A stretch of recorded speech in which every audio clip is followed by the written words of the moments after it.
Welcome in, all you football addicts out there.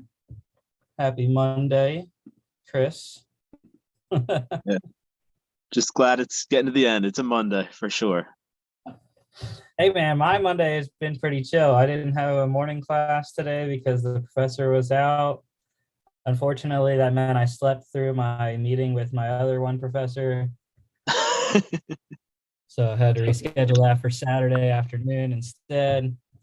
Got an interview scheduled today for Nice. tomorrow with the Hurricane Junior Golf Tour, so that should be fun.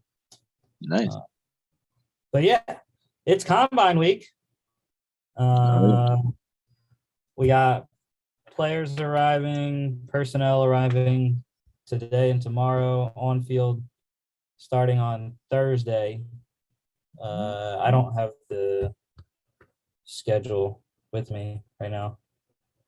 I can't remember who usually goes first. Usually it's the wide receivers. I think it was something like that. But I know it always goes offense and then defense. Mm-hmm.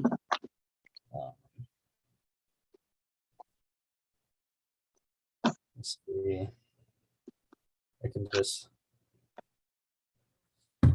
find it here. Here it is. Look at that. Even color coded. The NFL is fantastic. Yes, tight ends, wideouts, quarterbacks. They'll be on field Thursday. Offensive line, running backs on Friday. D-line linebackers on Saturday. And then Sunday we'll have the defensive backs and punters, kickers, special teams. That's weird. Usually I thought they condensed it this year. Because usually I thought it always ran through Monday and Tuesday. Or at least Monday. I always thought the whole schedule is all screwed up this year. Like they did yeah. the awards on the Thursday night instead of the Saturday night, and yeah. I don't know. I always thought they would come out on Monday and the DB's working out on Monday. Mm-hmm. But whatever. Okay, so we'll look at the combine, get through some news that we got, and then we'll go into our mock draft for 3-round mock for the Giants and Panthers today. Mm-hmm. About February 28th. So this Thursday will be a month until the NFL draft. When does it start again? Or 2 months. 2 months till the NFL draft. I wish it was a month, but 2 months. It's May, a little over 2 months, because I believe it's, I don't know, April 28th through the 30th, I think. Yeah, I was gonna say I thought it started in April, so technically today is 2 months till the draft. Because I know last year it went from April into May. Yeah.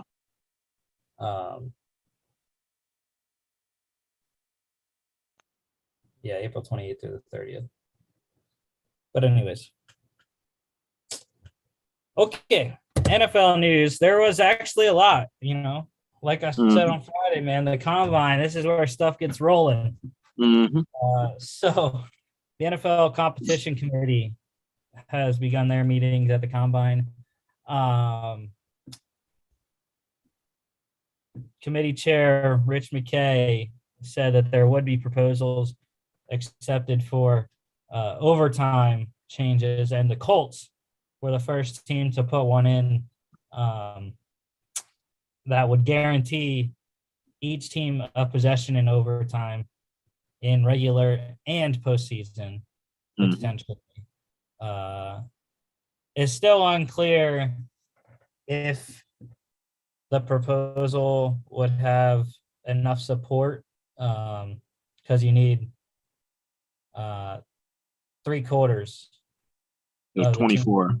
to vote yes. Yeah, you need 24 or 32 to vote yes in order for a proposal to pass. So,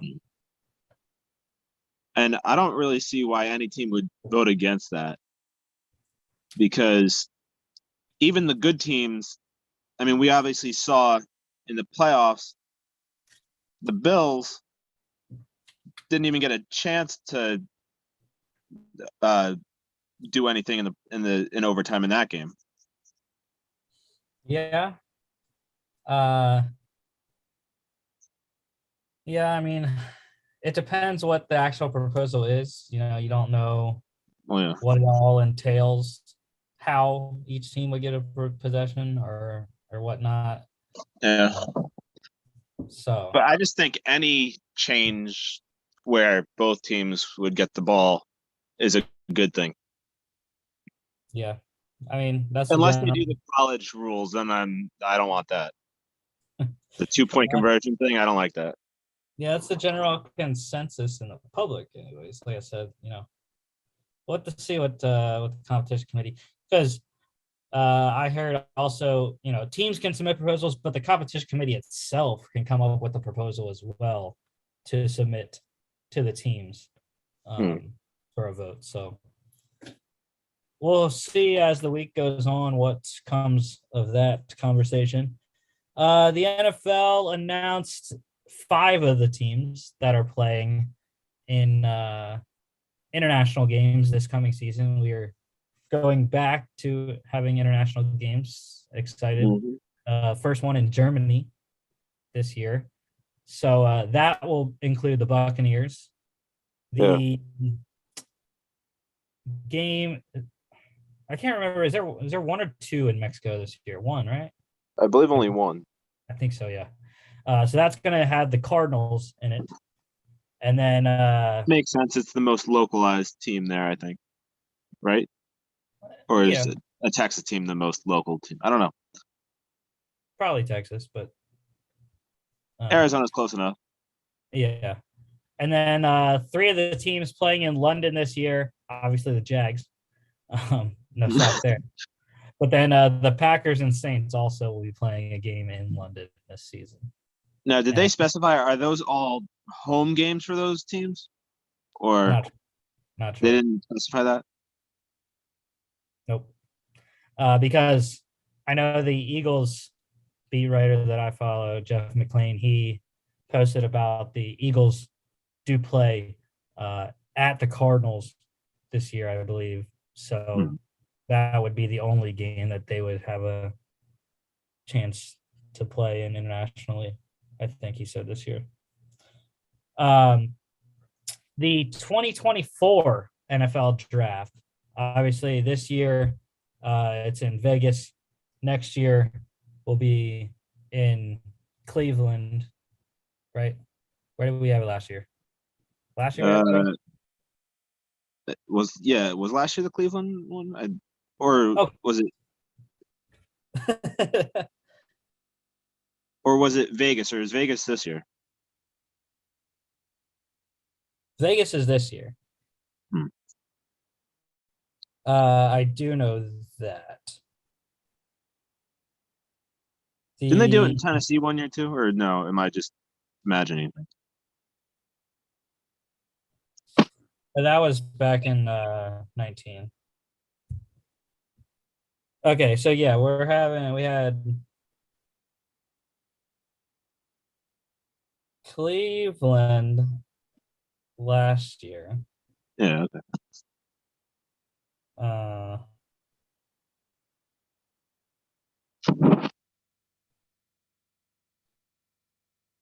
Yeah, Cleveland last year. This year is in Vegas. And then 2023 is in Kansas City. So the 2024 NFL draft, though, that they released the 3 finalists for that, and they're all 3 interesting places: Green Bay, Detroit, and Washington, D.C.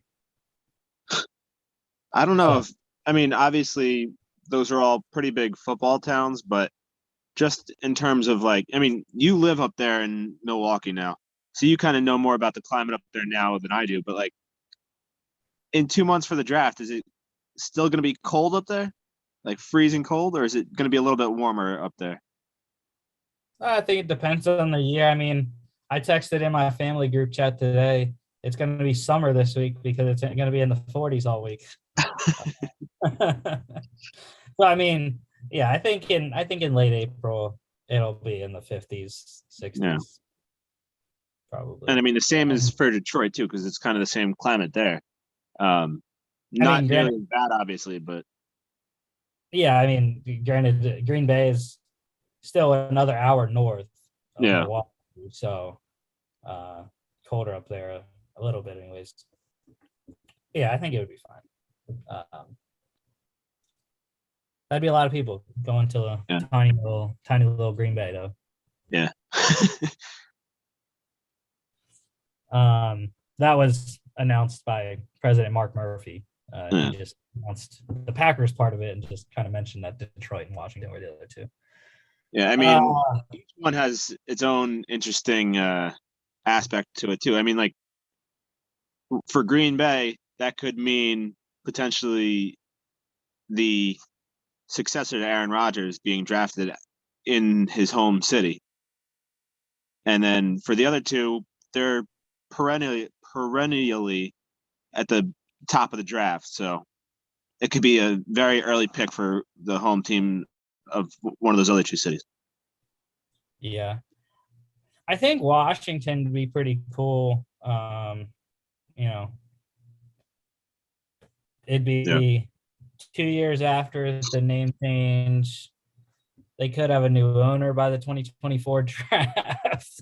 Um, but I know I just think just the city wise, DC is pretty cool with all the monuments and whatnot. So it'd be interesting to see where they would do that. Kind of like how they did it in Philly when we went. You know, they did it on the art museum steps. Uh, I think it'd be And pretty well, cool to do it on the so Lincoln Memorial. so wait, the draft that we're thinking of would take place in 2024 Yeah, it's or the 2023. Yeah. 2024 draft. Yeah. Yeah. So that would also be interesting too, because 2024 is an election year for the presidency. So mm, I don't know if they would try to tie that into it at all, but that'd Yeah. be kind of interesting to see. Maybe that will dissuade the NFL from That picking. too, yeah. Yeah. The 2022 Hall of Fame game was announced today. It'll be played August 4th and will feature the Las Vegas Raiders and the Jacksonville Jaguars. So, Great game to open up the season with. well, you knew it was going to be, it's always one of the, it's always two teams that have people going into the Hall, Hmm. or at least that's what it's become. So, Tony Baselli with the Jags. The Raiders, who do the Raiders have going in? The wide receiver, right? I can't think of his name. Cliff Branch? Yeah, I believe it was him, wasn't it? Yeah, I don't know why in my mind I was thinking that he was a Dallas Cowboy. Yeah, I don't know why. And technically Seymour too, right? Yeah, Seymour. So yeah, that makes sense.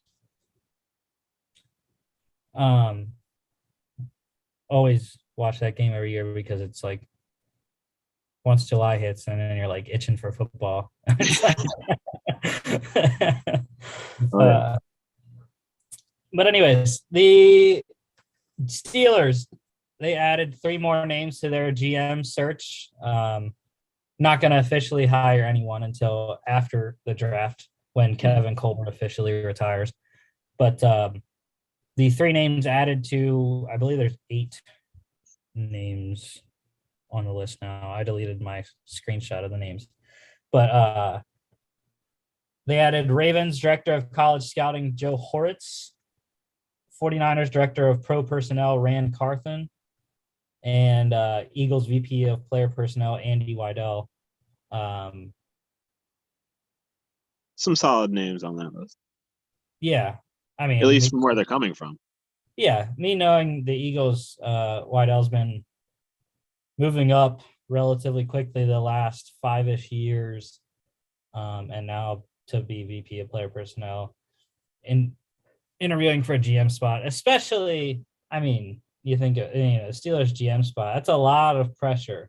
Yeah. Being Steelers GM and going to a historic organization. But the thing is too, the Steelers knowing how they are, they're not gonna hire someone they're not 100% confident in and know that will go along with the Steeler way. Yeah. So do you think that's the case here, though? Do you think that's why they're interviewing more candidates, that they don't really like the ones that they've already interviewed, or they're just being super thorough with the whole thing? I think they're just being super thorough because, I mean, Kevin Colbert has been there.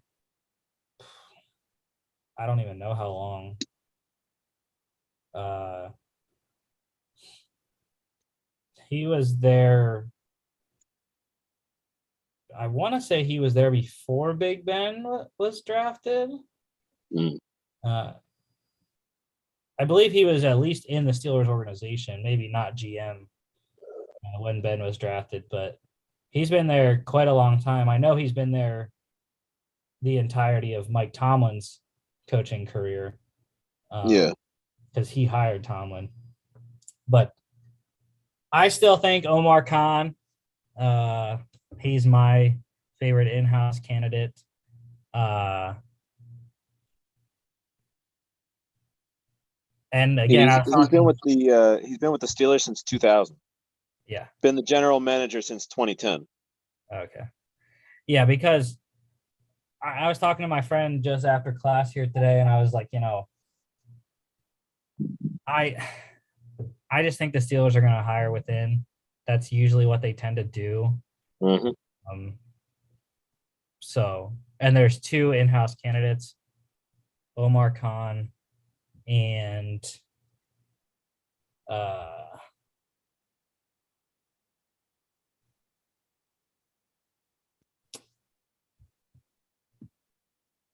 Brandon Hunt is the other one that are in-house. I just still think Omar Khan, though. He's my pick. So now he gets it.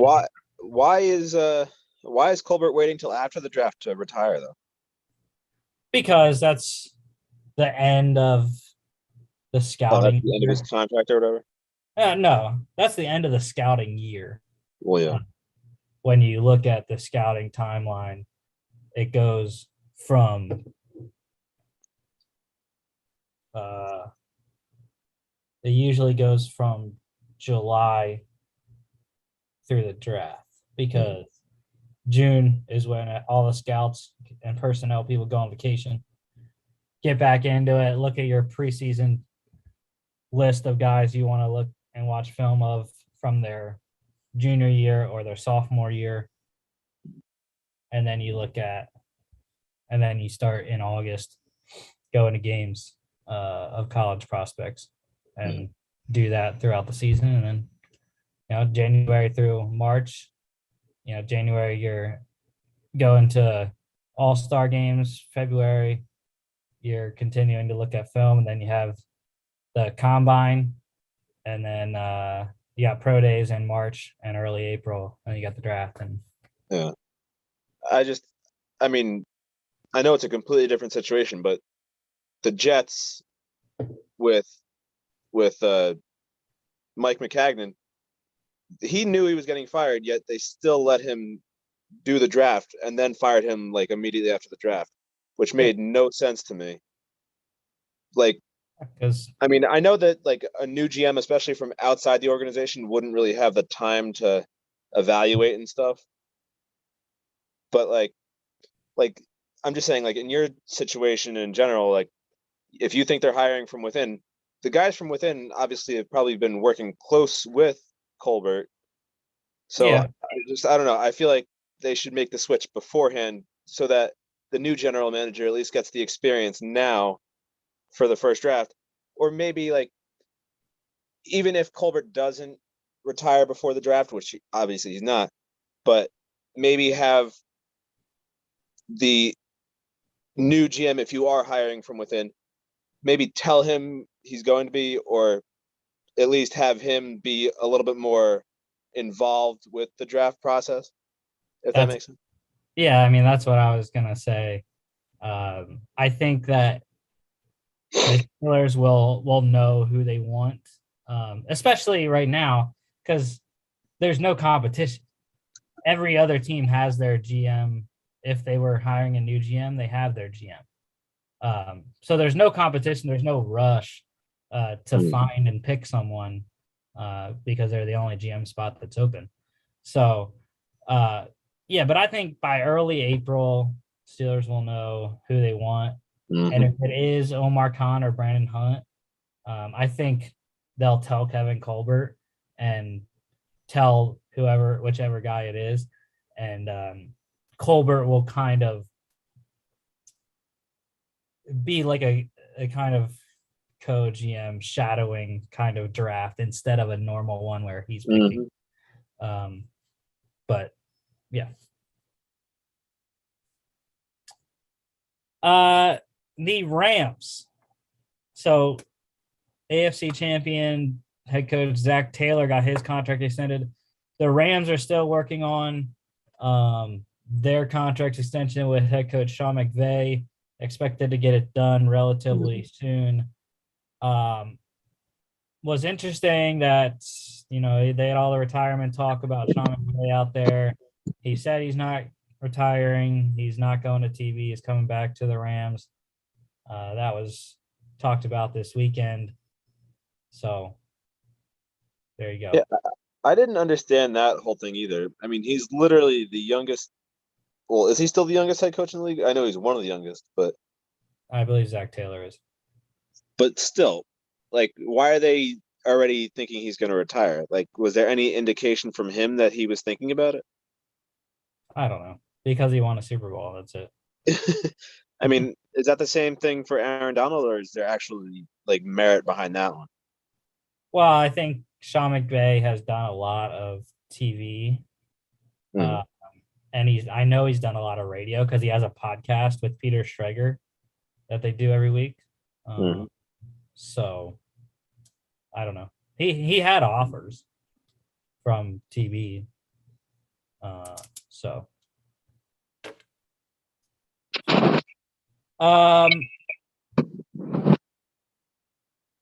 one guy that did retire this weekend is a major contributor. Buccaneers guard Ali Marpet is done at the age of 28. Yeah, that was a bit of a shock. Yeah, I mean, he had a fantastic career coming out of little old Division III Hobart College. Third round pick, I believe, in 2014. Something like that. Yeah. Super Bowl 55 champion, one-time Pro Bowler just this past season. So, kind of felt like he was hitting his prime, really. Yeah. At 28 on his second contract. But no, he is done. Joins Tom Brady in retirement. And the Bucs are in disarray right now. They lost their quarterback, lost their lineman now, and they also have on offense players scheduled to be free agents. Wide receiver Chris Godwin, center Ryan Jensen, guard Alex Kappa, tight ends Rob Gronkowski, who we all expect to retire as well, and O.J. Howard. Running backs Leonard Fournette, Ronald Jones, and Gio Bernard, all expected to be free agents this offseason. So, yeah, that's crazy. But I mean, Tampa Bay is kind of in the middle of the road though when it comes to cap space. They have the 13th highest according to Spot Rack, and I mean they got what is it? They have, where are they? $21 million in cap space right now. So Yeah, not the greatest. no. So yeah, there's a lot of work for Jason Light to do down there, and Bruce Arians. They could very well, I mean, just fall off the map real quickly. I mean, that's the thing though. Their defense is so solid that they could keep them in some games. But again, the secondary's not. You know, you need to add some stuff on the secondary because that's what lost them the game against the Rams. But yeah, I mean, they got quarterback, secondary, offensive line issues. Mm-hmm. Yeah, that offense is going to look a lot different this year. Maybe even Jameis Winston reunion coming to Tampa Bay. Yeah, that would be just great. The Saints groomed him into an actually good quarterback, only for him to return to Tampa and light them up for the next 10 years. So I wrote this next thing down. Not that we really need to spend that much time on it because I just wrote it down because I thought it was funny. Kyler Murray's statement today that his agent put out, which is kind of funny, also represents head coach Cliff Kingsbury. They essentially said the Cardinals need to decide if they're going to sign Kyler to a long-term extension or not. And if not, then we will go elsewhere to look for a contract from some other team. But granted, he's still signed for the next 2 seasons, I believe. But I mean, isn't that kind of how it works though? Like, if your current team doesn't sign you, then you have to look elsewhere. Like, yeah, I mean, I think he's saying that, you know, if the Cardinals don't give us a fair market offer, which was some of the language that they used in the statement, you know, it's fine. We'll play out his contract and we'll go into free agency. But again, the Cardinals franchise tag him. Yeah. And then I also think he's probably going to overvalue himself and cause himself to get kicked out of Arizona. Yeah, I mean, he did the statement I thought was pretty good. It didn't really badmouth the Cardinals necessarily. It just said, you know, he's committed to winning and to winning or to being the Cardinals quarterback and to winning, helping them win a Super Bowl. And they were right. I mean, when he came in and got the position, the Cardinals are the only team to have increased their wins by 3+ each season that Kyler's been there. Yeah. Went from 3 wins to 11 wins now this season. 2 years ago, I can't remember what they went, but 9-7, I think. Yeah. 8-8. But I mean, I don't think it was really because of him. I mean, it was in part because of him, but he wasn't like you could say Brady did that with the Buccaneers because Brady was a huge reason why the Buccaneers turned it around like they did. Murray, though, I don't think was the reason. I mean, they went out and traded for DeAndre Hopkins, who, yeah, has been hurt, but they also have a pretty good defense. And I mean, they have other weapons around Murray, so I don't know. Maybe it's just because I'm not a big fan of Murray, but I mean, don't really think he's the big reason why they have been so good. Yeah, I mean, he was the 2019 Offensive Rookie of the Year, and also he's been to the last 2 Pro Bowls. Pro Bowls are what they are. They're not voted on by the AP. But was he like voted into the Pro Bowl or was he the alternate? I can't remember. I don't know. I would think he would be voted in on both years because he's had, I mean, both the last 2 seasons, he was in the MVP conversation mid-season, and then he just went down the roller coaster. And I mean, this year he got hurt, but last year and this year they just fell off. But yeah, I just thought it was entertaining, and I didn't listen to the Daniel Jeremiah interview on the Rich Eisen show today. Who, when Rich asked him about what Steve Keim would think about the statement, and I just saw the quote was he said where is it here?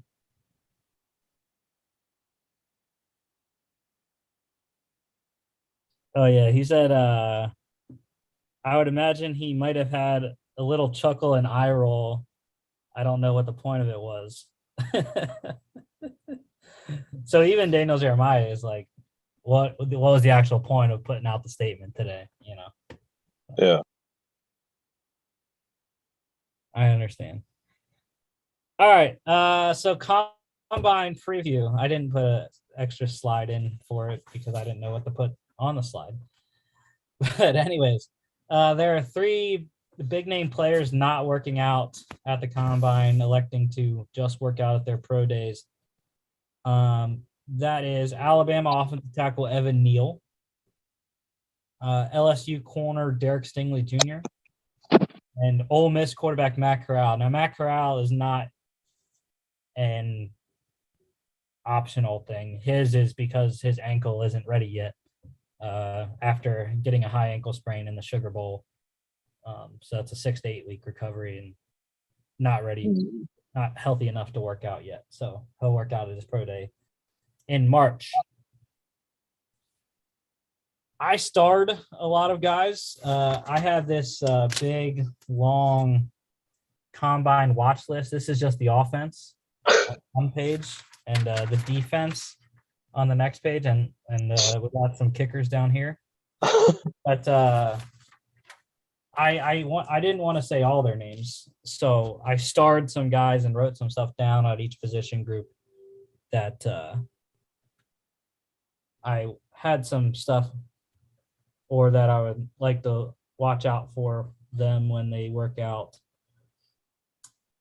Starting off with quarterbacks, the biggest thing in measurables that everyone's going to look at is Kenny Pickett and his freaking hand size.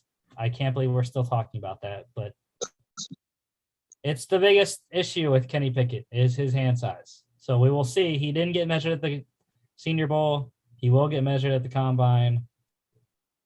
We will have to wait and see on how big his hands are. It's the dumbest thing. But other quarterbacks, though, that I'm looking at that could help themselves at the Combine. Malik Willis. Still don't know if Pickett or Willis is the number 1 guy or, possibly Corral. But I'm looking at Malik Willis to show off his arm strength like he did at the Senior Bowl, especially when they, do the deep routes there at the Combine, go route, flag routes, and deep posts. We'll look for him to show that off at the Combine, kind of like Josh Allen did when he came to the Combine. And then other 2 quarterbacks I'm looking at that could help themselves a lot. I think Desmond Ridder and Sam Howell, 2 guys that have had sort of accuracy issues, especially Howell has had accuracy issues throughout his North Carolina career. But also, I think they're 2 guys that are looked at as more of runners than passers. So I'm really looking forward to watching their on-field passing workouts as opposed to watching the physical tests. Yeah. I'm very interested to see the whole Desmond Ridder thing because he's had one of the biggest collapses I've ever seen, going from the preseason favorite for Heisman to the backup for his team. So it'll be very interesting to see. Backup for his team? What do you mean? Or no, wait, who? No, that was Spencer Rattler. Okay, yeah. I was like, wait a minute. Yeah, no. I mean, yeah, Desmond Ritter was a Heisman, was up there though, just like Sam Oh, Howell. yeah. But yeah, I'm kind of bummed that I'm not going to see Matt Corral. Uh, I really think that, I mean, pending his pro day workout, what that looks like, he really could push Pickett and Willis to be the Mm. first quarterback. Okay, running back wise, a couple guys. Tyler Beatty out of Missouri. The only thing I'm looking at with him is his measurables. How tall does he actually measure in at? Because he, just like Calvin Austin from Memphis, the wide receiver, both listed at the Senior Bowl as, or no, Calvin Austin was listed as 5'9", I believe. Tyler Beatty was listed as 5'7", I think. I think I have the measurables here from the combine. Yeah, Tyler Beatty was listed at 5'7" 3/4 at the Senior Bowl.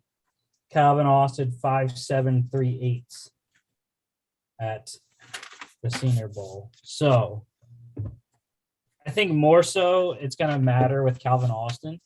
Mm. But yeah, Tyler Beatty, I'm looking to see how tall he is. Other running backs, Brees Hall, I'm interested to see what his receiving workout looks like. Mm-hmm. See him do much of that at Iowa State. He, along with Kenneth Walker and Zamir White, I'm going to be paying attention to their receiving drills, those three guys, to see if they can catch the ball naturally. They have soft hands. And how well they run routes out of the backfield.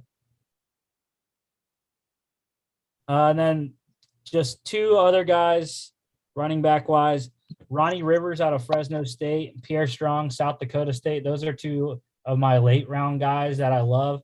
Ronnie Rivers can do it all. He can return kicks. He can catch the ball well out of the backfield. I think he's going to be a third down receiving threat. And then Pierre Strong, I mean, he can do it all as well. He's bigger than Rivers is. Rivers is very small, kind of like Beatty. But Pierre Strong, nice career at South Dakota State. And looking forward to seeing him on the field too.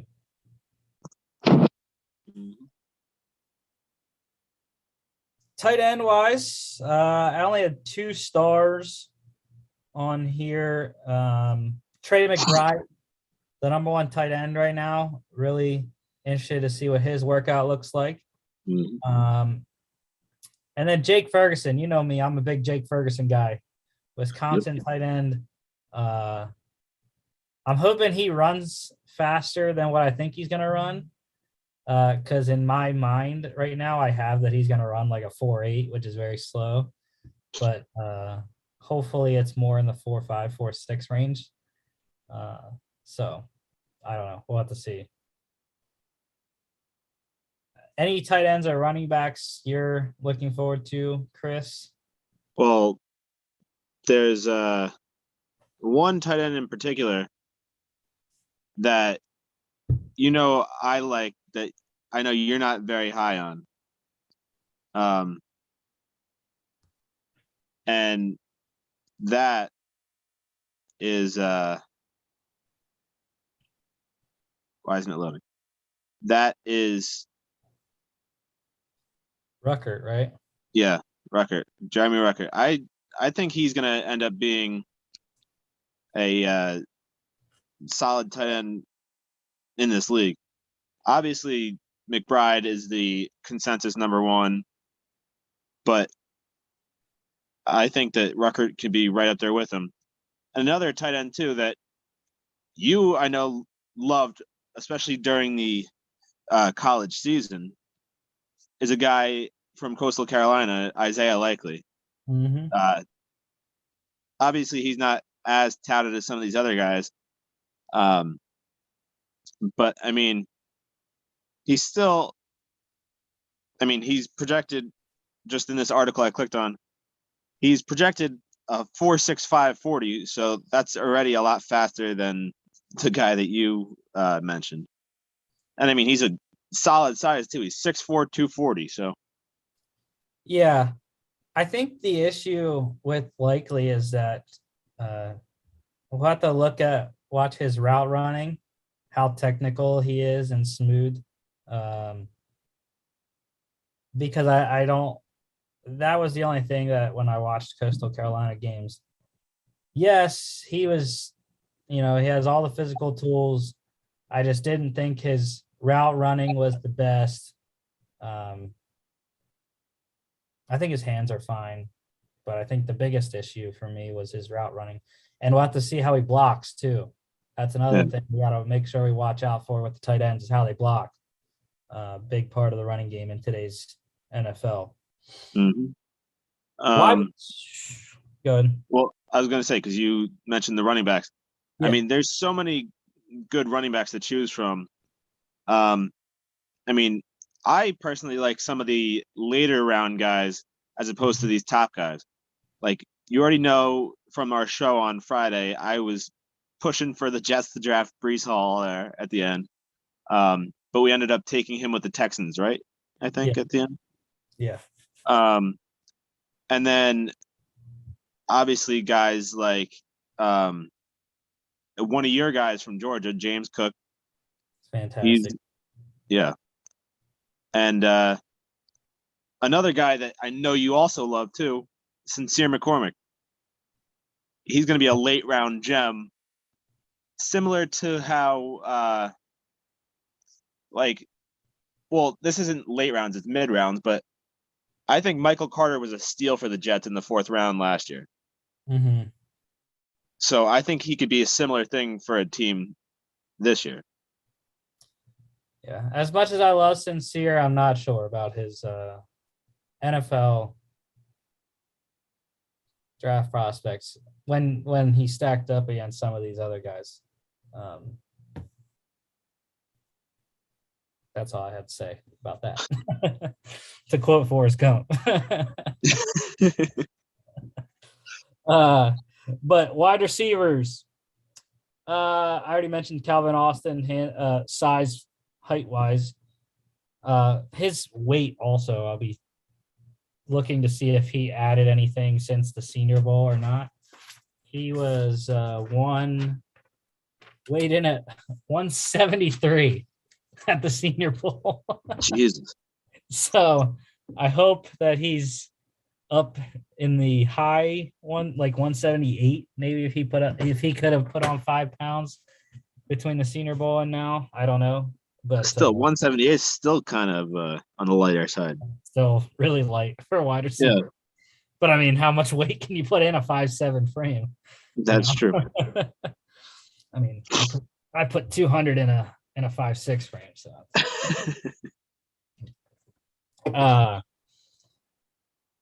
I'm also looking at Traylon Burks. Is he the number one wideout? That's what I want to know. We'll see how fast he runs. I'm really interested to watch his 40. If he runs sub 4.4, I think he will. If not, it'll be close. And also, I mean, just his workout on the field too. Jahan Dotson, Penn State. I'm looking his 40. I think is going to be big for him. He should most definitely be running 4.3 something. He's probably one of the fastest wide receivers at the combine this year. But as we've seen, though, speed isn't everything. Because John Ross, from however many years ago now, he break the record, and he really hasn't panned out much in the NFL. Yeah, he's on the Giants now, so. And he's like the 5th receiver on the Giants, and that's saying something. I'm really excited to watch Drake London. I think he will be a late first, early second steal for someone because the man had over 1,000 yards and like 8 touchdowns, whatever, in only like 6 games, 8 games left.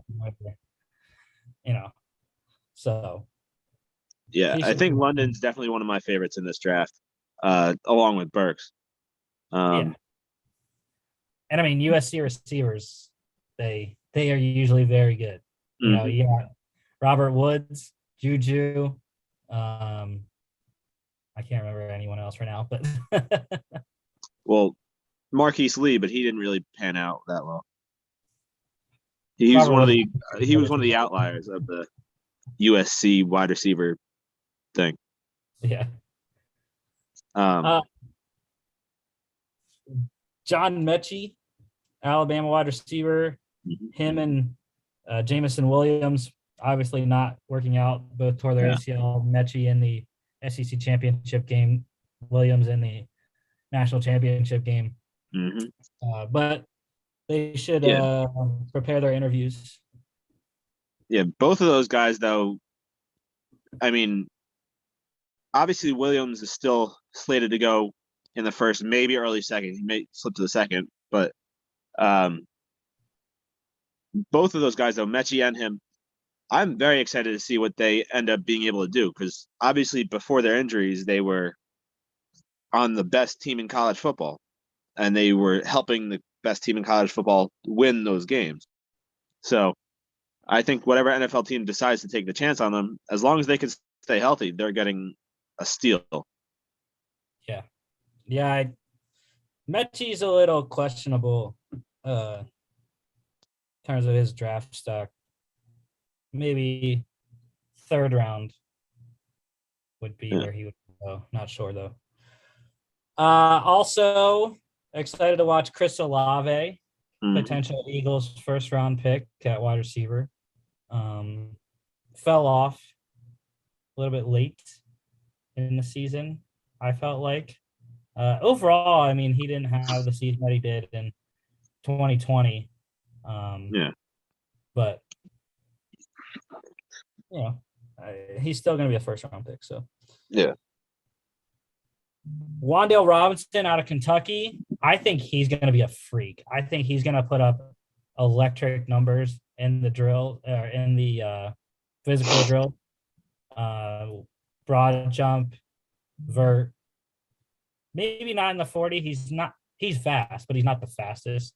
But I think in those other physical drills like the vert and broad, like I said, I think he's going to do very well. Also, three cone, he could have a very fast time in three cone. He's a good change of direction guy as well.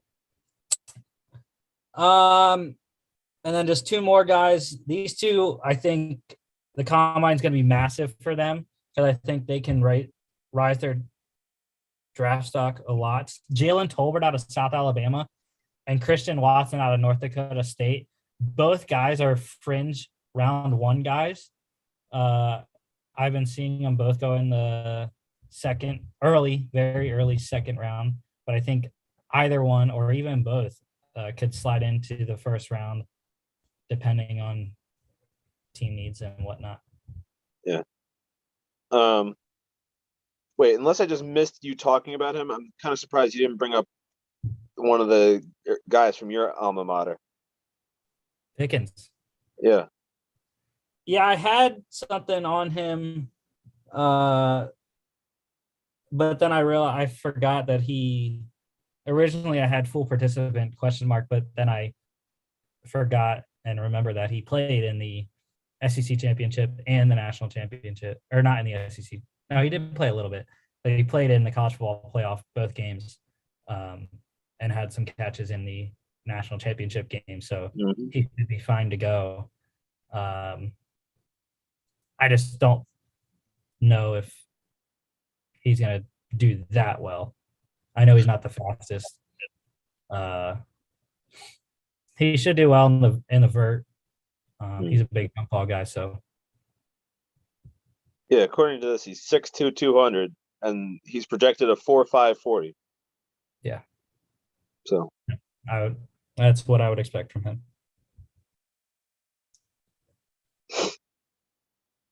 Two other guys that I could see having really good days. Romeo Dobbs out of Nevada, and Justin Ross is an interesting one from Clemson. Highly touted 2 years ago has the neck injury, sits out all of 2020, comes back this season. Clemson isn't what they were without Trevor Lawrence. Doesn't really get too much press. So, but he does have great size. I'm not sure about his speed, but yeah, Justin Ross, I could also see having a good day. Offensive line wise, Ike Ekwonu, Yep. big opportunity. No Evan Neal working out. Evan Neal's going to be there to interview, but Ekwonu could solidify himself as the number one tackle if he has a really good day. So that's my thing for him. A couple other guys. Daniel Fa'alele, Minnesota. I'm looking at his movement at 6'8", 380. How well can he move? You know he's not going to run a fast 40. I wonder what the record is for offensive linemen. Just very low. like, obviously they don't really have to run that often, so that's not really a big concern when it comes to the offensive line combine, but still. It's in the 4.7, maybe high 4.6s, I think, for some of those really light offensive linemen. Kenyon Green out of Texas A&M. I just have number one guard question mark. Is he the number one interior or guard, or is that Zion Johnson out of Boston College? That's the question at the guard position. I don't know, the entire to me, like, the entire guard class isn't really all that great this year. So yeah, I mean,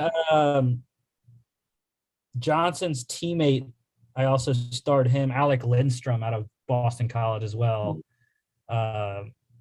Could make a name for himself. He has NFL family ties with his uncle, I believe, played in the NFL, and his brother, what's his name? Chris Lindstrom. Yes, plays with the Falcons, right? Yeah, former first-round pick in 2019 for the Falcons. Yeah, so looking forward to see what he can do. Evan Neal, I just have no workout beside him. And then two small school guys, one non-power 5, one FCS. Bernard Raymond, tackle from Central Michigan, and the other tackle, Trevor Penning from Northern Iowa. Looking forward to see what they can do. Penning had a really nice Senior Bowl. See if he can continue that momentum toward a first-round selection. Well, one guy that you didn't mention that comes to mind for me is right now who I would consider probably the third tackle, and that's Mississippi State's Charles Cross. Just like you said with Ekwonu and being able to raise his status and possibly secure the number one spot, I don't think Cross can do that. But if Ekwonu somehow has a bad day, I think Cross could make a case for being drafted over him at least. Yeah, for sure. I forgot I had two other guys that I put stuff beside. Tyler Linderbaum from Iowa, number one center consensus. He is very clean. I don't think there's much you're going to find an issue with Linderbaum. 4-year starter, I believe, at Iowa. So, yeah, looking at him. And then Cole Strange out of Chattanooga. Really good Senior Bowl for him at guard. I believe he can play center and guard. So, small school again, FCS. See what he can do on the field. Also, some of those FCS guys, I'm also intrigued to see what their bench is, how many reps they get on the bench, because you never know when you're looking at weight programs, FBS to FCS or Mhm. lower, how they're going to do. Anyone else on offensive line before we go to D line? No, I mean, we touched on most of the guys. The only ones like nobody in particular, I don't think, but I do tend to gravitate towards the guys that have like not necessarily Luke Fortner here, but he has center and guard next to his name. So I like to look at these guys that kind of can play whatever positions. Yeah, position versatility, very. Yeah. Uh, and the third guy on the center list here too, Dylan Parham from Memphis. He that's a name I've heard a lot too. Um, he's a solid guy on the right side of the line. So obviously the right side doesn't tend to be valued as high as the left side of the line, but still, you need both sides. And I think he's Donald's cousin, I believe. Doesn't say it here, but Maybe not. Defensive line. This is the position group that I had the most stars because it's the deepest one. And that Daniel Jeremiah has said that multiple times. There's going to be pass rusher after pass rusher after pass rusher going in the first round. mhm. I think it's going to be a defensive dominated draft overall, anyways. Yep. But starting out, these are in alphabetical order. Jordan Davis, Georgia. His thing is kind of like Fa'alele on the offensive side, movement. How well will he move? 6'4", 360, I think he is. Could be wrong, but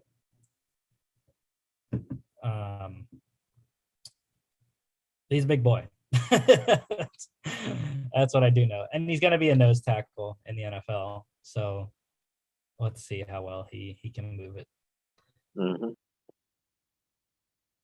Arnold Ebiketie out of Penn State. I wrote freak next to his name. I don't really know if he's going to necessarily have freak athlete type numbers. I just feel like he is going somehow. I don't know. He came out of nowhere as a transfer from Temple this past season, had a fantastic season for Penn State. And looking at his bend ability around the edge and scheme versatility, I think he'll be able to stand up or go down to the 3-point. Mhm. Aiden Hutchinson, Kayvon Thibodeau, who's the number one? They're both going to work out. Who is going to come out of the combine as the number one guy? That's the question for them. Yeah, I think it'll ultimately end up being Hutchinson, but it's not going to be because Thibodeau doesn't perform well. I think it'll just be that Hutchinson right now going into it is the number one. I think Hutchinson is just going to solidify himself as the number one.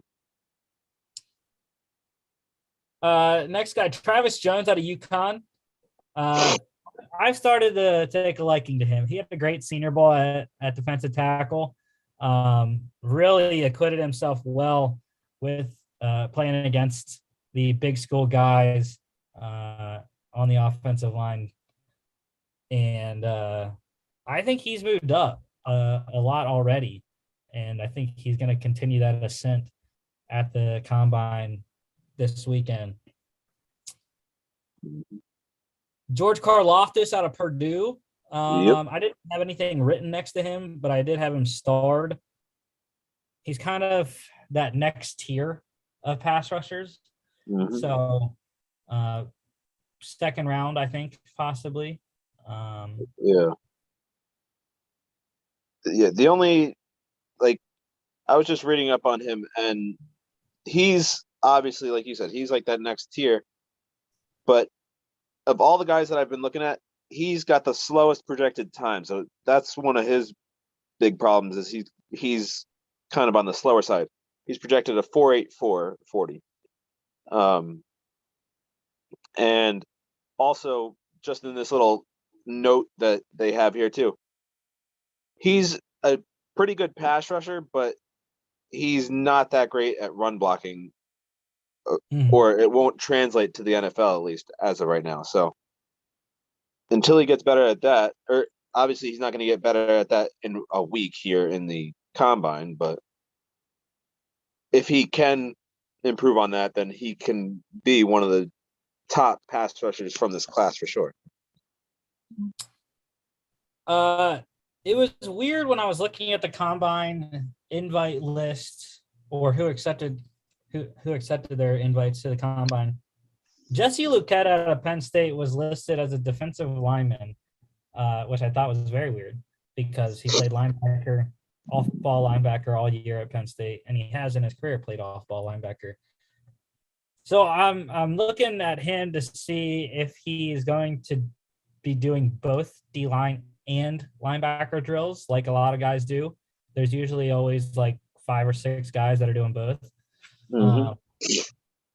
So possibly he will do that. I've always known him as a linebacker. I don't know how well his pass rush skills are. So I guess we'll have to see if he can rush the passer or not. Another Senior Bowl guy that I'm going to continue to look at, D'Angelo Malone out of Western Kentucky, had a nice Senior Bowl day, made a couple of plays, and he's not going to get drafted that high, but he'll be a nice situational pass rusher in the mid rounds, I think. Hutchinson's teammate David Ojabo out of Michigan, he is another guy that's going to put up freak athlete type numbers, I think, at the combine. Should be explosive in the broad and the vert.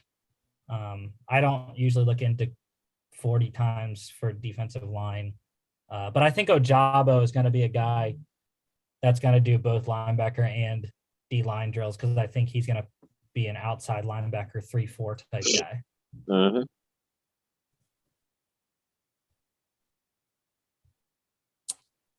And then down at the bottom of the list here, Cameron Thomas out of San Diego State. You know, I've liked him for a good majority of the season and postseason so far. Cameron Thomas is a big guy. I hope he can stick with his number 99 because it just looked perfect on him at San Diego State. We'll see. He's not the greatest. Won't go high, but again, another guy that I like in the mid rounds that you can get. That'll be a solid addition. And then 2 more. Sam Williams out of Ole Miss, defensive tackle. Love his power that he has, and he's a little smaller, I think. I'd have to see what he comes in at weight wise, but he's got a good motor on him, and looking forward to see what he does. And then the other Georgia defensive tackle, Devontae Wyatt. You know, Davis and Wyatt are the number 1 and 2 defensive tackles for most people. So, and some people even said that, you know, Devontae Wyatt's better than Jordan Davis. So, which I can see why. Jordan Davis is more of a Vince Wilfork kind of guy where he just eats up blockers and is very good in the run game, but doesn't produce much in terms of sacks and pass rush. Devontae Wyatt's a little smaller. And I think could be the end, D tackle or D end, depending on what system you run. And I think he's gonna have a nice day, show off his pass rush skills. Again, like I said, a little bit smaller, so maybe he has issues against the run, but I don't necessarily think so. That's all the defensive linemen I have. Plays a lot. It's good draft if you need D linemen. Luckily, the Jets do. Which guy are you looking at for the Jets? Or which guys? Well, I hope that they end up taking one of the top two at 4. I hope at least one of them's there. But if not, there's a lot of guys. Like we talked about Hutchinson's teammate, and also Carl Loftus is another interesting case too. But obviously, I wouldn't want him at the top. I'd want him in the second round if we can get him there. Yeah. If he doesn't get taken in the late first. But yeah, there's we've already said this draft is deep for pass rushers. So I'd kind of have to be happy with whoever they draft. I also love the linebacker crop this year. That's probably my favorite position this year is the linebackers. I love a lot of the guys that we got, and it's very deep. Starting out again in alphabetical order, Troy Anderson, Montana State. Now, I didn't watch much FCS ball this year because I was watching the FBS games on most Saturdays. Didn't get to watch most FCS games until I watched a little bit of the playoffs and Montana State's run to the national championship this year. Troy Anderson was a big part of that. I believe 3-year starter, possibly 4-year starter at Montana State. And again, I love watching small school guys get a chance on the big stage. So interested to see what he can do. One of my favorite second, third round-ish guys, Terrell Bernard out of Baylor. I think he's going to do well, especially in the coverage drills. I think he could be a nice coverage linebacker there. Nakobe Dean, obviously, number one linebacker by a lot of people. I think he's going to be able to solidify that designation here at the Combine. Jermaine Johnson, listed as a linebacker on the Combine invite list. I don't think he's a linebacker necessarily. No. He's a edge rusher. So maybe he does become a tweener, outside linebacker, D end. But he is one of my favorite pass rushers in the draft, Florida State. Devin Lloyd, he is Dean's number one competitor for that first linebacker off the board. I'd be very excited to have Devin Lloyd in midnight green at the 15th, 16th, or 19th selections. So, yeah, Utah, Devin Lloyd, very excited to watch him. He should put up some numbers. I think he's going to do very well in the testing. And my favorite linebacker of the draft, Chad Muma out of Wyoming. Oh, my God. He is going to be fantastic. Someone's going to get him in the third round, and he is going to start from day one, and he's going to shock a lot of people. And there's going to be 31 other teams that are going to be sorry that they surpassed him. But yeah, Chad Muma, I'm very excited, and he is my number one linebacker sleeper, if you want to call a third round pick a sleeper. Yeah, he's been on my radar a lot too, because in a lot of Jets mock drafts I've seen them go after him in the third round too. So I've been kind of keeping up on him, and I would love to see his name pop up with the Jets green there. But just because you mentioned Devin Lloyd going to your Eagles, is that because you think that Nakobe Dean will be gone before the Eagles get a chance, or probably because if the Broncos don't take a quarterback, Nakobe Dean's in play at number 9. Yeah. They have all 3 of their linebackers are free agents this offseason. So yeah. Now, do you think that Nakobe Dean would be a player that the Eagles would want to trade up for and lose one of those first round picks? Possibly. I mean, the Eagles control the draft. They're the Yeah. team that controls almost the entire first round with the most first round picks. I mean, because we saw how the Dolphins worked it out last year. Trading up and then trading back. So yeah, I mean, Howie Roseman is one of the best GMs in the NFL. People don't think so a lot of the times because he's had some picks that haven't worked out, i.e. Jalen Reagor. But, he does all right. And he's also one of the most aggressive traders in the NFL as well. Yeah. I think it really depends on how the quarterback dominoes fall. Because if Denver passes on a quarterback and for whatever reason Washington passes on one too, then the Eagles are really in a premium position there to trade back. Yeah. Especially with a team like the Steelers.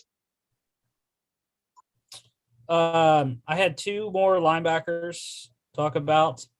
Jack Sanborn out of Wisconsin. I know you like his teammate Leo Chanel.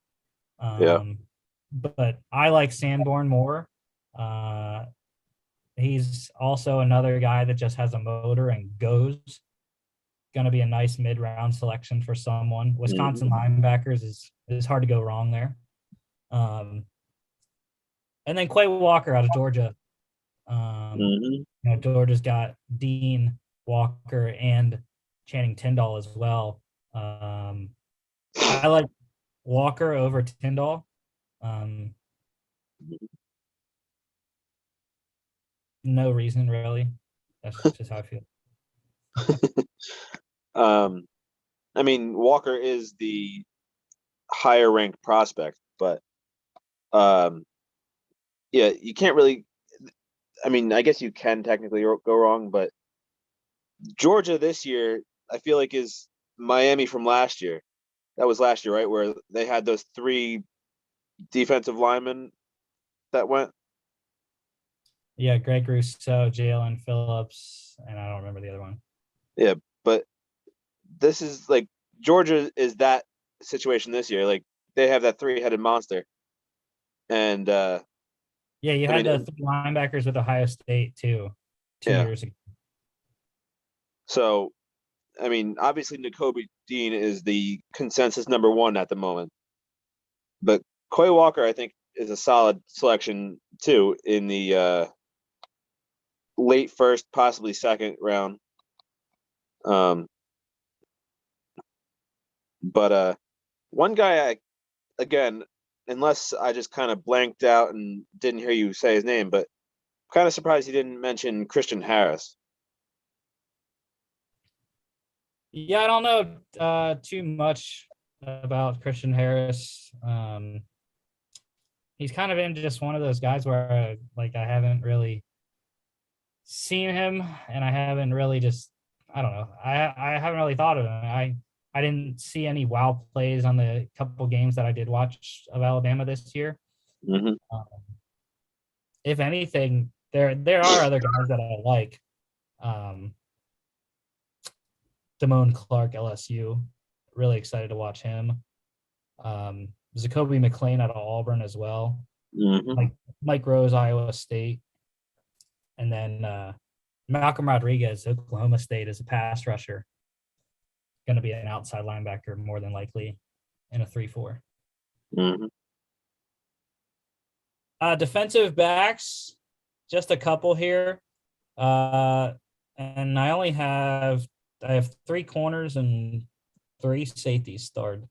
So I'm not going to talk about Kyle Hamilton because he's everyone's number 1 safety. But I'm going to talk about Jaquan Brisker and Dax Hill, Penn State, Michigan. Biggest question, we had it on Friday. Who is the number 2 safety in the class? Is it Brisker or is it Hill? That's the question we got to get answered at the combine. Well, it also depends on the team's need too, because they are different styles and like technically different positions, I guess. Yeah.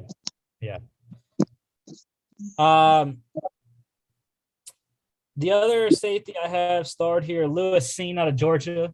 Mm-hmm. I mean, why not him for number 2 safety? Yeah. He really got put on the map when he made the interception and took it back to the house in the national championship game. But he's been playing very well the entire year, and I'm just not sure if he's going to stack up with the other guys at the top of the safety board or not. We shall see. And then the 3 corners I have starred here. Obviously, Sauce Gardner out of Cincinnati is number 1. He is just like Ike Ekwonu at tackle. Without Stingley working out, Sauce Gardner has a big chance to solidify himself as the number 1 corner in the draft. I mean, I think he's already the number 1 on a lot of people's boards, though. I think Stingley has kind of fallen off the number 1 spot. Yeah. I mean, I've seen the Jets at 4 taking Stingley in some mocks. Those were early mock drafts, though. Not anymore. Now they sometimes take him at 10, but a lot of the times I see Stingley going to like Minnesota at like, what is that, 12, 13, something like that? Yeah. Yeah, I don't know. Well, we'll see. And then 2 other corners. Roger McCreary out of Auburn. I think he had a fantastic season with the Tigers there. Really like him. Late first, early second. And then Marcus Jones is my favorite sleeper at corner out of Houston. Positional versatility, talk about that. I think he could be an outside slot corner, and he is also one of the most dynamic punt returners. Actually, I think he can return both. I think he do kicks and punts. But he is one of the most dynamic returners in the class this year. I didn't really talk about that too much with the wide receivers. I'd have to look to see who at wide receiver can return. Calvin Austin is probably the best returner, punt returner in the class. I don't know. Jahan Dotson, I think, can do some of the punts. Sky Moore can return kicks and punts at Western Michigan.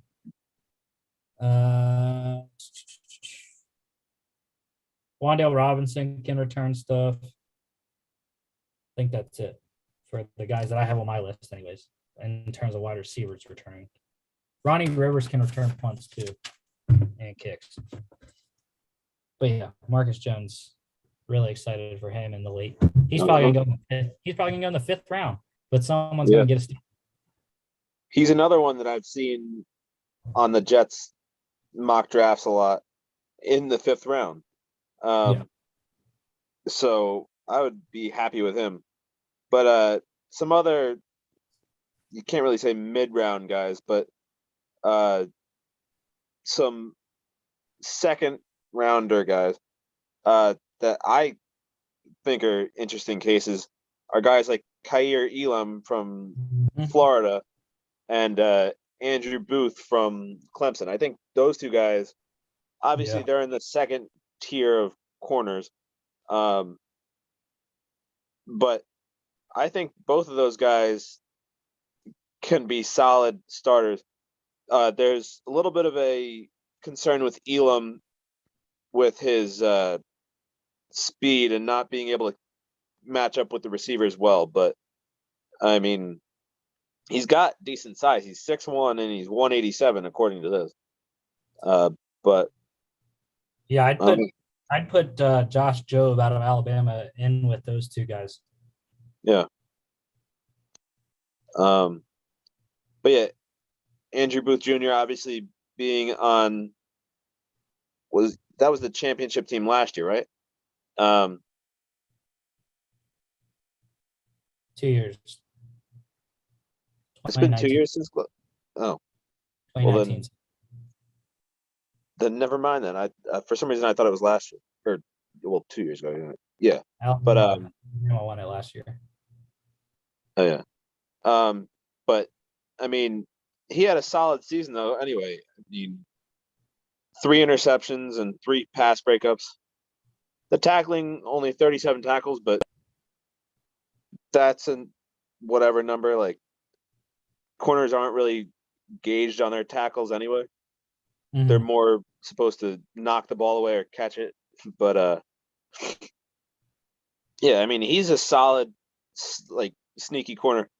It says he's projected second, maybe third round, but he's definitely got. I mean, and he's on a little bit of the smaller side. He's only 6 foot and 195, but hey, I think he's going to be a solid sleeper if you can call a late second, early third a sleeper.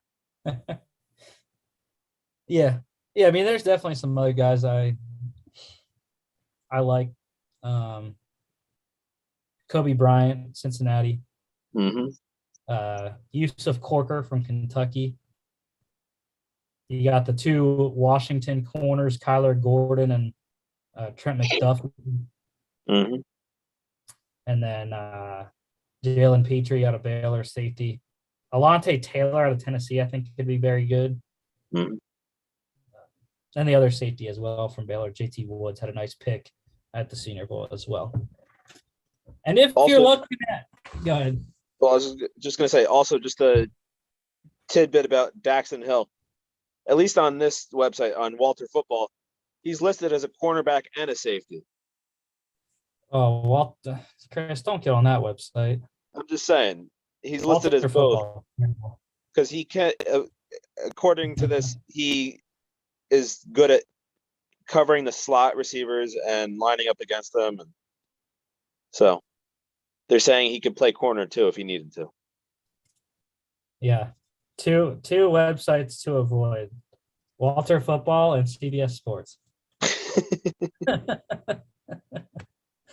And if you are looking to draft a kicker or a punter, well, I have the guys for you.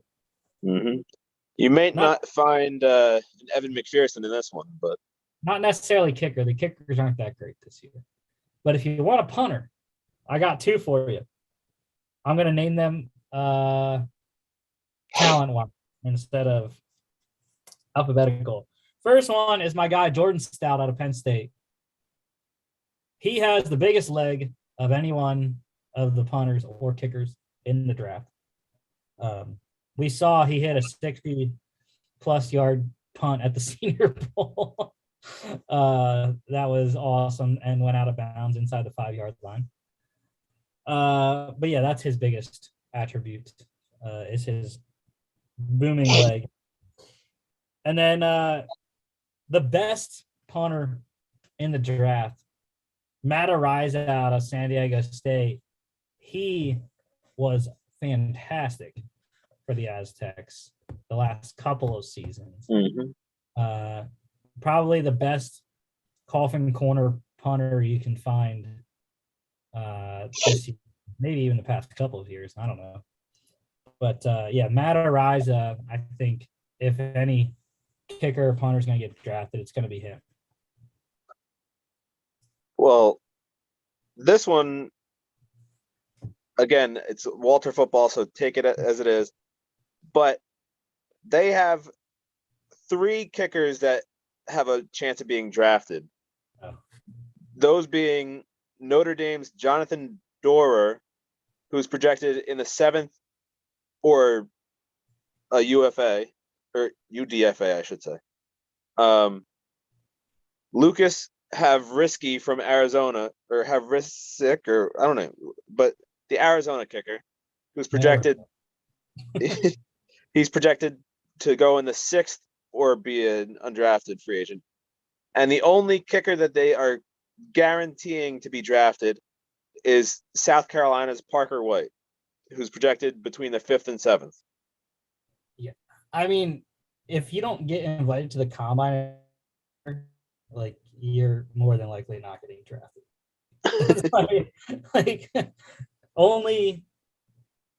I have 3 punters, 3 kickers listed on my watch list. I don't think there were that many more that got invited to the combine. Probably. There was only one long snapper, I think, invited.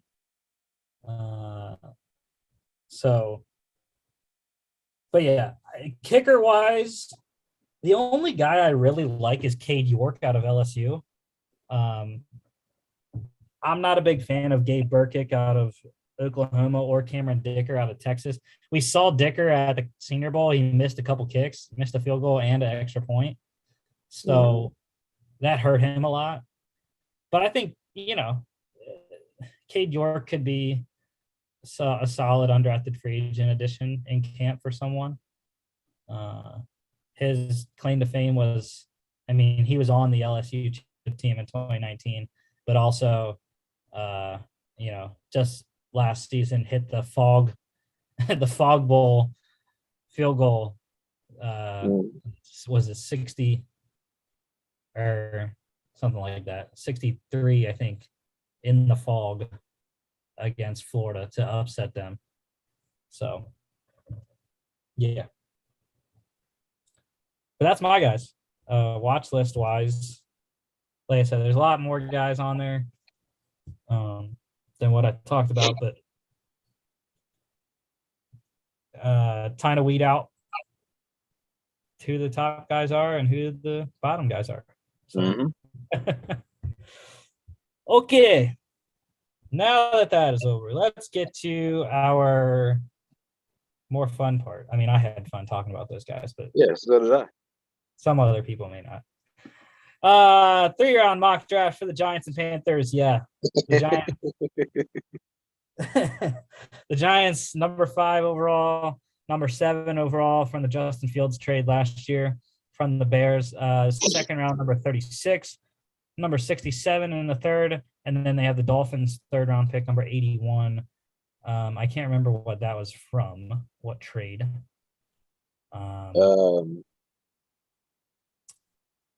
But no.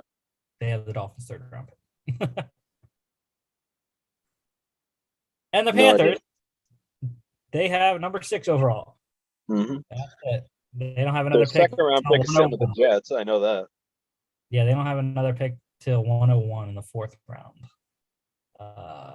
which is not going to end up being 101 with the third round compensatory selections. But what happened to their third round pick, though? I don't remember. Yeah, second round to the Jets, third round was to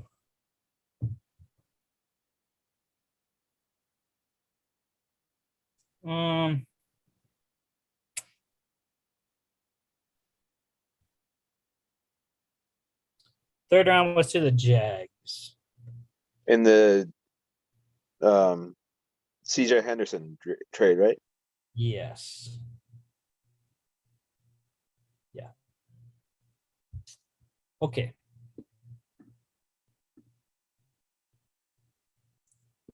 So I got it all prepped here. Or at least it should be. So let's start this thing. Evan Neal to the Jags at 1. Kyle Hamilton to the Lions again. The second straight mock draft we've had. Aiden Hutchinson to the Texans. And your Jets go tackle at 4, Chris.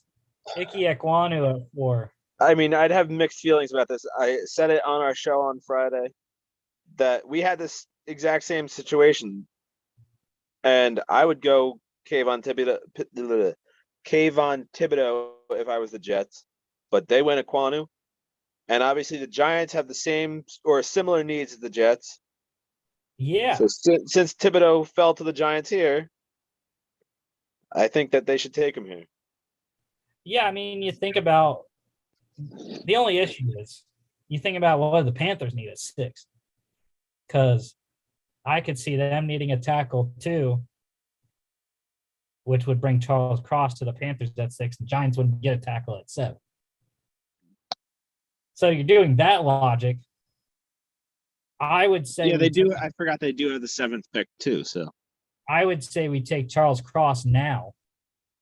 but get the other Thibodeau at thing, 7. too, though, is thinking from the Giants GM perspective. If you're really high on Thibodeau and like you want him at this point, I could see a situation where the Panthers here, with Thibodeau sliding down the board and the Panthers not having many picks, I could see a situation where teams start calling the Panthers to move back Oh yeah, and come up sure. for Thibodeau. But we can't trade in this scenario. So I know, but I'm just saying, as the Giants GM, it's just all about whether you value Thibodeau or Cross more. Because in a scenario where the Panthers could trade, I think they would here if the Giants pass on Thibodeau. they need offensive line. Well, yeah, the More- Giants do desperately need offensive line, but I'm just saying. And again, in a non-trade mock draft, I think we have to go Yeah, Cross before Thibodeau yeah, because the Panthers need tackle help too. As Yeah. much as it hurts me as a Panthers fan with my McCaffrey jersey on. But the Giants pick comes first, so uh-huh. the Cross has to go here. Mm-hmm. And then the Panthers, like I said, look at that. Offensive tackle is number one need. So Do no they go offensive- quarterback here now? We're not going quarterback. Nope. Nope. No. So you're Not passing going. on all the rookie quarterbacks then, pretty much? Yes.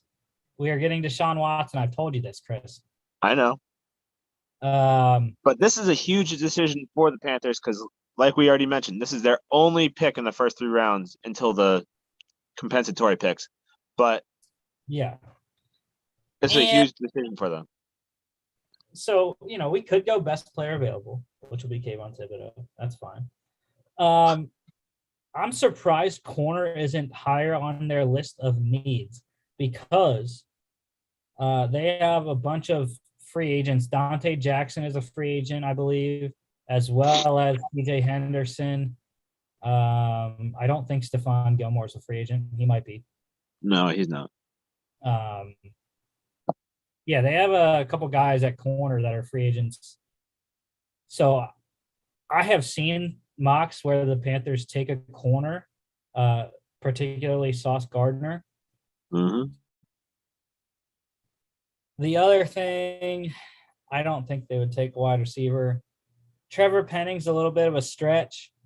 So I think we are going to have to go corner. Oh, Gilmore is too, actually. Yeah. So that's why I think we have to go corner. Yeah. They're not going to be able to re-sign everyone. So we can go Sauce Gardner here at number 6. Yep.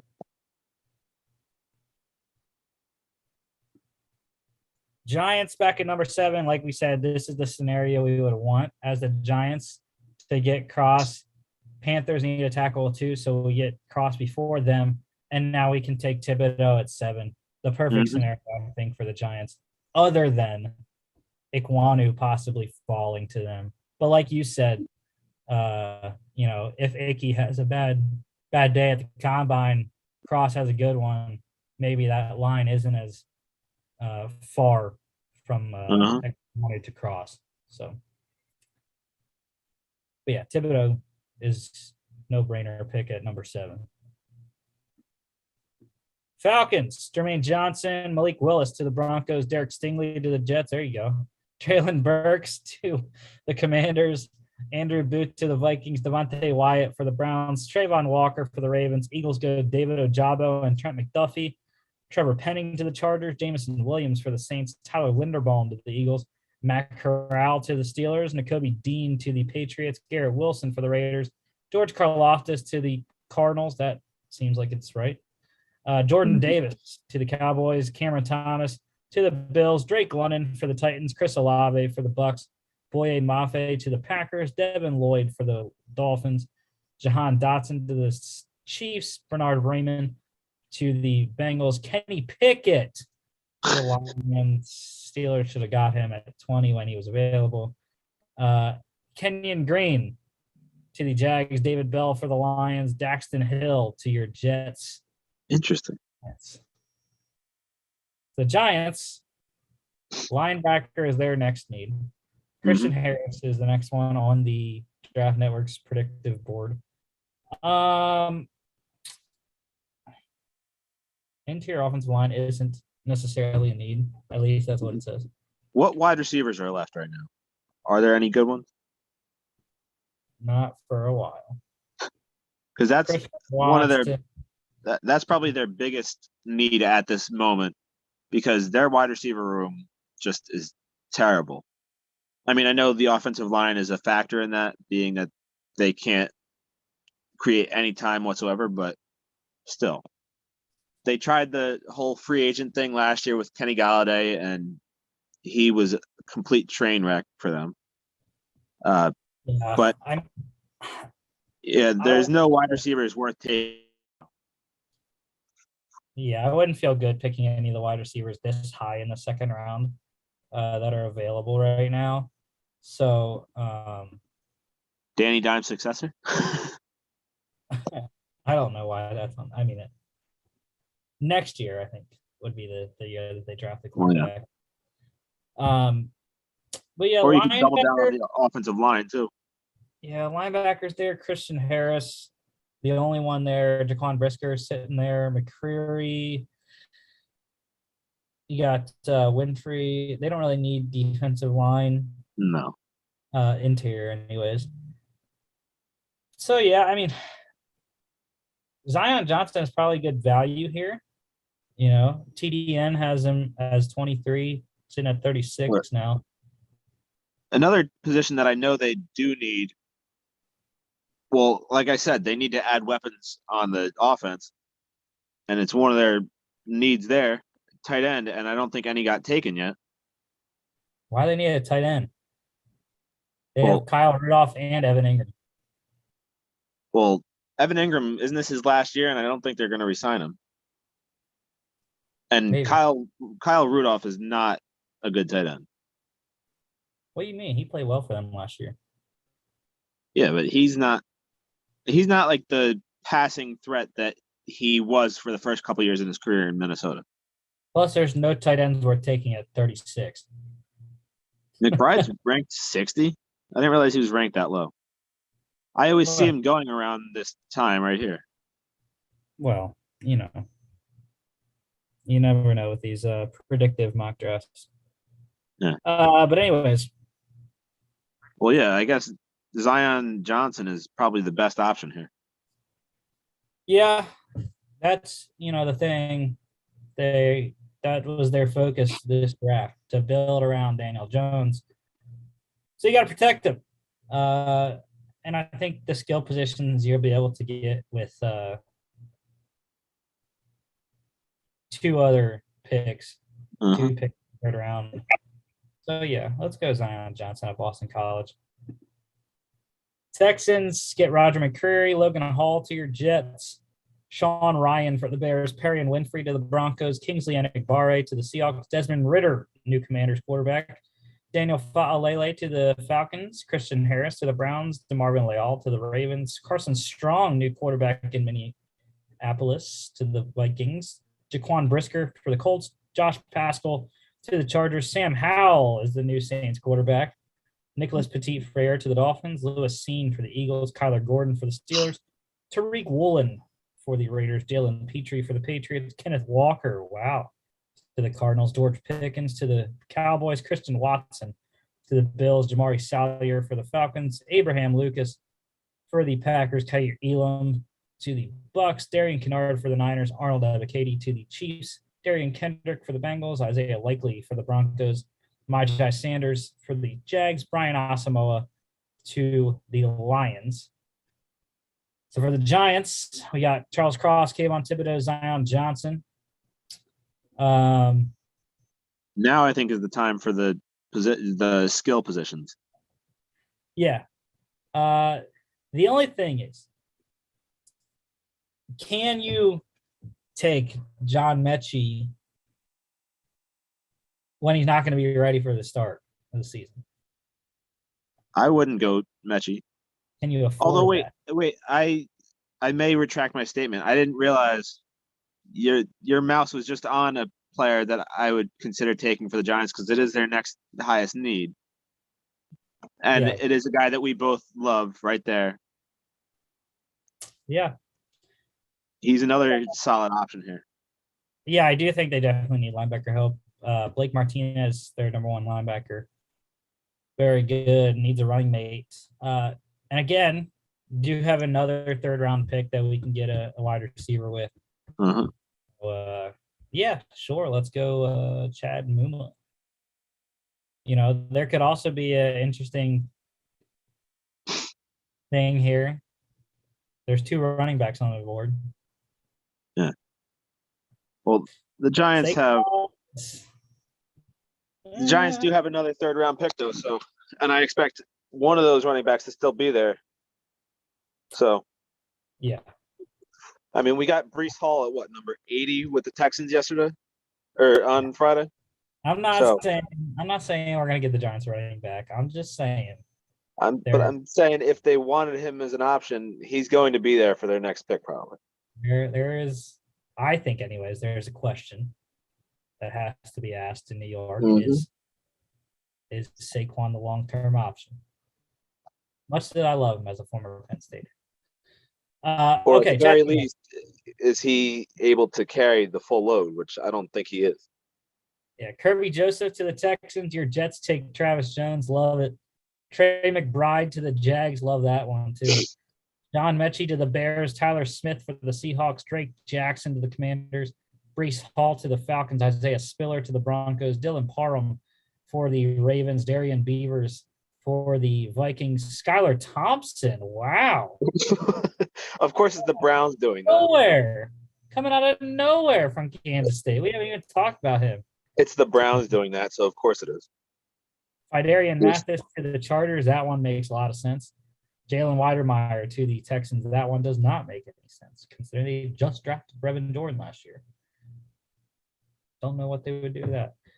Okay, we need a wide receiver. So there's a solid couple at the top there. Yeah, Calvin Austin.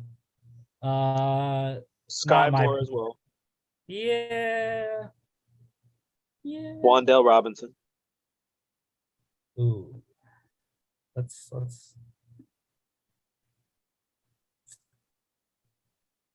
I'm going Jalen Tolbert though. I'm surpassing all these guys.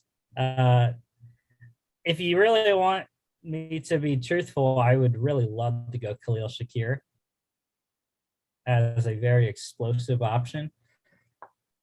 But I think Jalen Tolbert is a good possession receiver, something they need, because I think Kadarius Toney is your slot speed burner deep guy. And then, Kenny Galladay is a jump ball, big bodied receiver. I think they need one more guy over the middle of the field. And I think that guy is going to be Jalen Tolbert.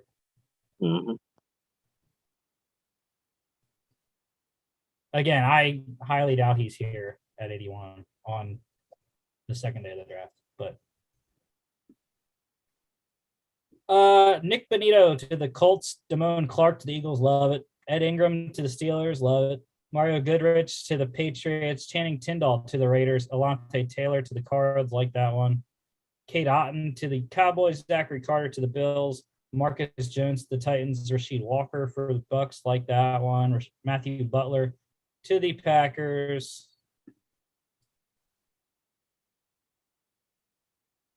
Cam Taylor-Britt to the Niners, Leo Chenal to the Chiefs, Jeremy Rucker, there's your boy, to the Bengals, Clay Walker for the Broncos, that makes sense. Solid. Sam Williams to the Lions, Calvin Austin to the Browns, Kyron Williams for the Ravens. Of course, get more running backs in Baltimore. Why not? Jake Ferguson. Oh, dude, I love that. To the States. I like that one. To go along with who they draft? Carson Strong? Oh, yeah. Or no, they got Sam Howell. Oh, Howell. Maybe. I would like Jake Ferguson with Carson Strong more, but Sky Moore to the Dolphins, Mikael Wright to the Chiefs, and JoJo Doman to the Rams. That one makes sense. Mhm. But our picks for the Giants and Panthers, really, it was just the Giants. Number 5, Giants go Charles Cross, Mississippi State. Panthers at 6, Ahmad Gardner from Cincinnati. 7, Kayvon Thibodeau out of Oregon. Giants at 36 go Zion Johnson out of Boston College. 67, Chad Muma out of Wyoming. And then 81, Jalen Tolbert out of South Alabama. So yeah, it's all right. Not the best, I don't think. Yeah, as I say, I think this is the worst of our 3 mock drafts so far. I mean, obviously the top of the draft is amazing for the Giants, being able to get Cross at 5 and Thibodeau at 7. But as I mentioned, in the real world, Thibodeau's not getting past 6. Because if he's still there at 6, I definitely believe that some team trades up to get him. Or the Panthers end up taking him at 6. But I don't think he gets to 7. Yeah, I can see a scenario where he gets to 8 to the Falcons, which would be a godsend for them. Oh, yeah. But it is what it is. Yeah. So let's go back to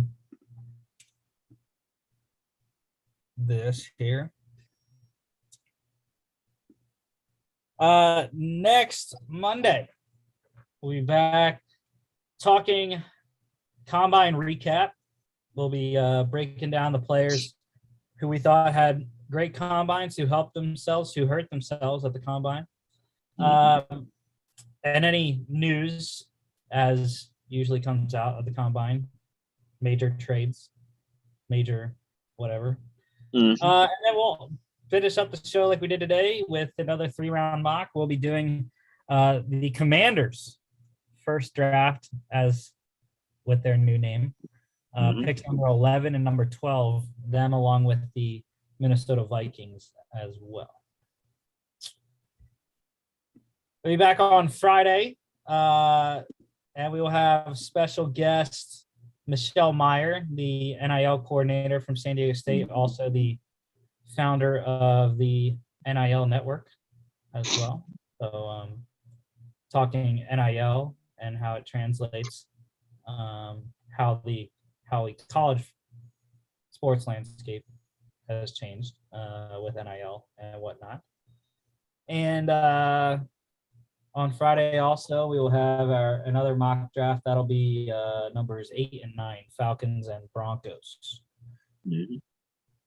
Don't forget to follow us on all our social media at FAA Podcast on Instagram and Twitter. FAApodcast.com is our website. You can check us out here on YouTube, Spotify, Apple Podcasts, and iHeartRadio as well. Thank you, Chris, and we will see you